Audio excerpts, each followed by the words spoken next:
Before the choice is even made, the hand is already moving. A video thumbnail appears on a screen. A finger hovers for a moment, then clicks. It feels intentional. It feels personal. Yet beneath the action, a quiet question lingers. Was it really a choice, or was it a suggestion disguised as freedom? Aaron believed he was in control of his life. At least, that's what the routine told him every morning. The alarm rang at precisely 7 o'clock a.m. The coffee brewed automatically. The train arrived at the station at 8:15, just as it always did. The city moved with a kind of mechanical precision, and Aaron moved right along with it, confident that every step he took, every decision he made, belonged entirely to him. He was a successful architect, respected in his field, living a life that ticked all the right boxes. Yet beneath the polished surface of order and achievement, something felt off. Not broken, not chaotic, just hollow. The city was enormous, a sprawling labyrinth of endless paths and millions of people, yet Aaron walked the same few streets every single day. He followed a script written by silent, invisible hands. He chased expectations that had been placed so gently in front of him, they never felt forced. From childhood,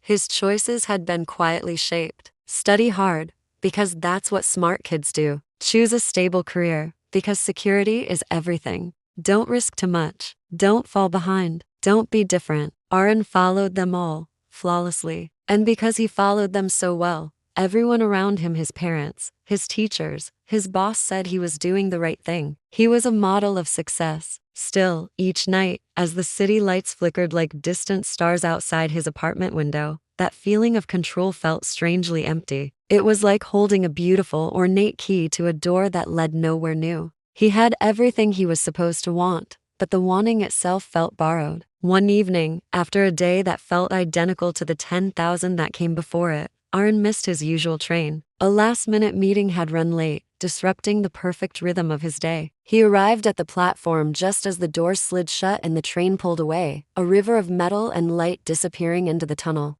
The platform, usually a chaotic rush of bodies, emptied slowly, leaving behind a profound silence punctuated only by the low hum of the station lights. With nowhere left to rush, no schedule to keep, he sat down on a cold, hard bench. That was when the thought surfaced. It wasn't loud or dramatic. It was quiet, unsettling, and completely impossible to ignore. If every major decision in his life had already been shaped by someone else's idea of a good life, was he truly choosing anything at all? Fragments of his life replayed in his mind, not as triumphs, but as transactions. The prestigious architecture program he'd enrolled and chosen because it was a safe and respectable profession, not because it was his passion.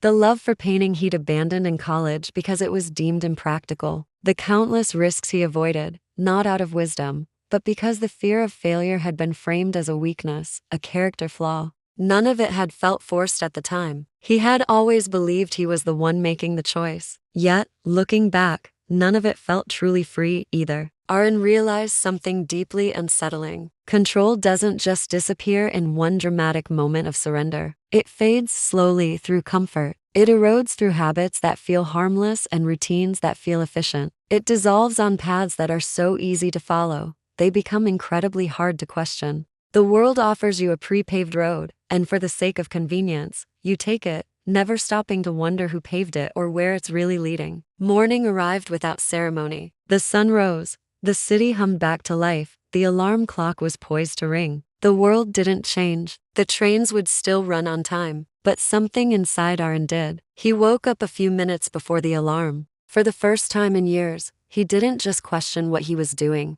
but why he was doing it. Whose why was it? Throughout that day, the invisible strings that had guided his life became visible. He saw fear wearing the mask of logic in a project meeting, where he almost vetoed a creative idea because it was too risky. He saw the hunger for approval disguised as purpose when he worked late, not for the project, but for his boss's nod of acceptance. He saw society's expectation pretending to be his own choice when he scrolled through real estate listings for a bigger, more impressive apartment. He didn't even want. Freedom hadn't been stolen from him. He had slowly, piece by piece, handed it away in exchange for safety, for approval, for the illusion of a perfect life. That night, Aaron found himself standing at a quiet crossroads near his apartment. It wasn't a significant intersection, just two small streets converging in the soft glow of a street lamp. One path led straight home to the familiar comfort of his couch, the predictable hum of his refrigerator, the safe and ordered world he had built. The other path veered off into a neighborhood he'd never explored. It led nowhere important. There was no reward waiting at the end, no goal to achieve, no reason to go that way at all. And yet, his feet hesitated. The choice was, by all logical measures, meaningless, which is precisely what made it terrifying. No rule guided him here, no parent's advice, no boss's expectation, no promise of success. There was only awareness. The awareness that he was, for the first time in a long time, facing a choice that was purely his own. He took a breath, and he stepped forward, not toward certainty, but toward conscious choice. He took the path that led nowhere. The walk changed nothing externally. Tomorrow would still demand responsibility. Bills would still need to be paid. The city would still move as it always had. But something fundamental had shifted within him. Control, he realized, was never about choosing the right path from a set of pre-approved options. It was about recognizing the moments when a real choice was actually being made, however small. Life doesn't offer freedom loudly, with trumpets and declarations. It offers it in quiet moments, small ordinary moments, where a flicker of awareness turns a mindless habit into a conscious intention. The choice to listen to a new genre of music, the choice to take a different route to work, the choice to say I don't know instead of faking certainty. From that day on, Aaron didn't rebel against the world. He didn't quit his job or abandon his life. He simply stopped living on autopilot. He began to build pauses into his day.